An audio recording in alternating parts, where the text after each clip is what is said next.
I'm glad you're back. Let's dive right into it. So yesterday I had the first day of the 5 obstacle course.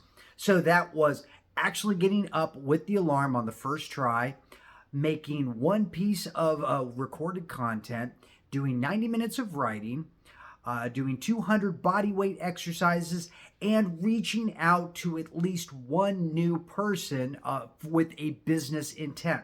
So here are the stats from yesterday. So 200 body weight exercises plus, I got a little bit over, got up on time, got 90 minutes of writing done. So we have that written content. I did 4 videos and a podcast. So 5 pieces of content. And I reached out to 6 people. So all in all, really good day for the first day. Now here on the second day, got up on time again, did the 200 plus body weight exercises. I ended up at about 220. Got the 90 minutes in. I'm recording this piece of content now. I'm planning on doing another podcast and doing another 4 or 5 short form videos along with this. And I've reached out to 4 additional people so far today. I might do a few more. But all in all, this experience for the first 2 days has been really interesting. So first off, the getting up part is probably the toughest part of everything. And really, it seems so interesting because it's just putting your feet on the ground. That's all you got to do to accomplish this, to finish this obstacle. And yet it seems so hard at 4:30 in the morning. But one of the interesting things is it gives you so much time to get things done, because these 5 obstacles only really took me probably a couple of hours to complete, 2 to 3 hours. And you realize that with doing this over the course of 90 days is going to create a lot.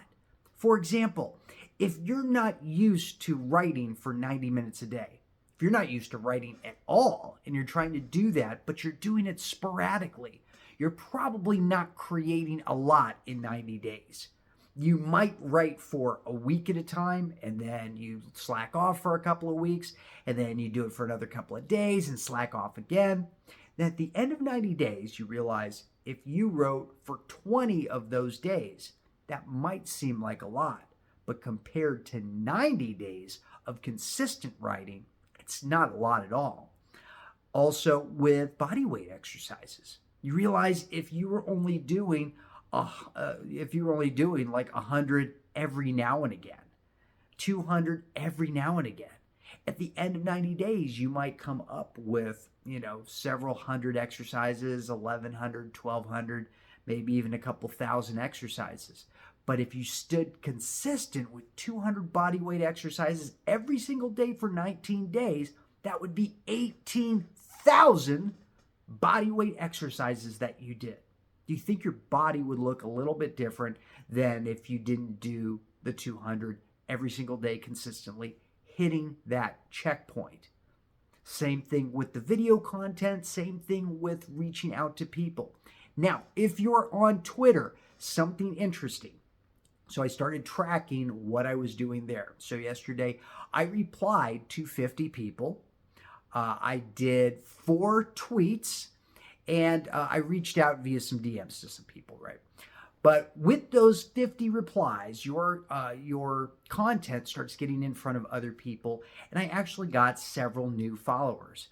Now, for some people with larger accounts, it's like, okay, you got like 2 or 3 new followers, big deal, right?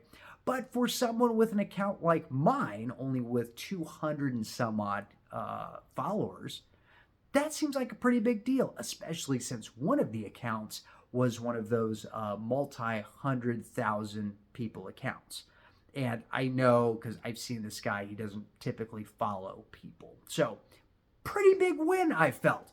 But it goes to show you that putting that time in to really being part of the conversation, that's what's going to start helping you grow, especially as a content creator. If you're a coach, this is about conversation. It's social media.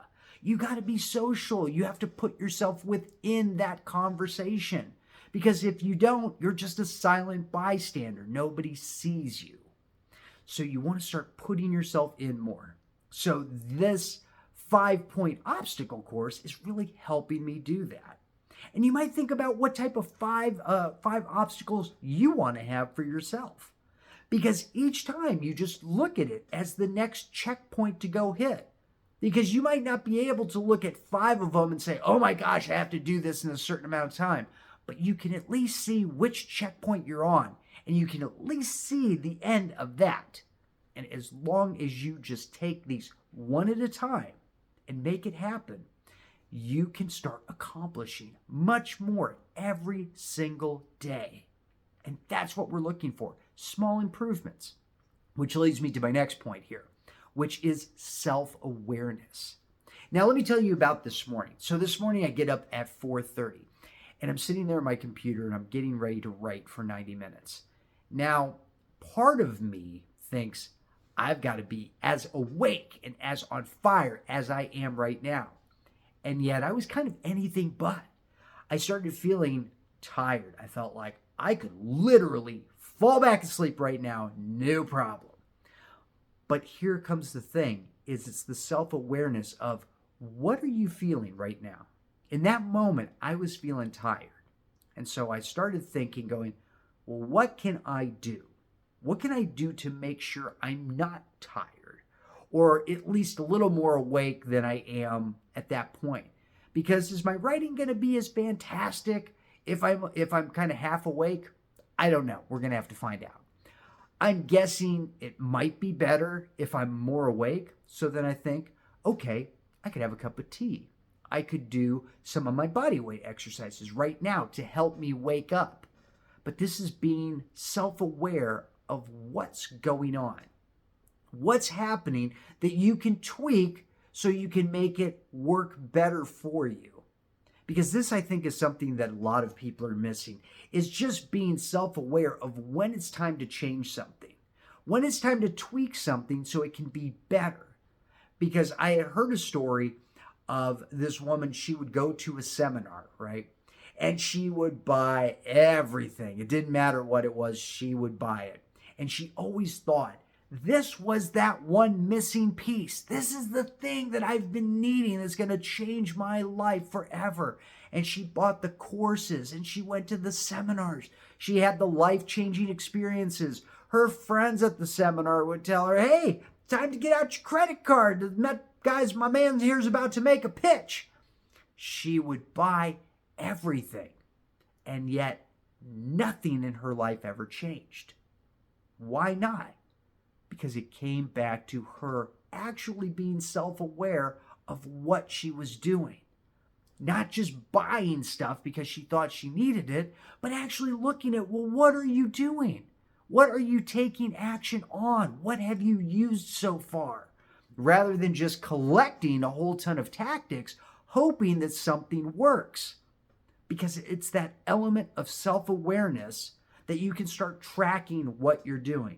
And I think it really comes down to tracking, to having that goal, being able to track what you're doing so you can see what's working and what's not.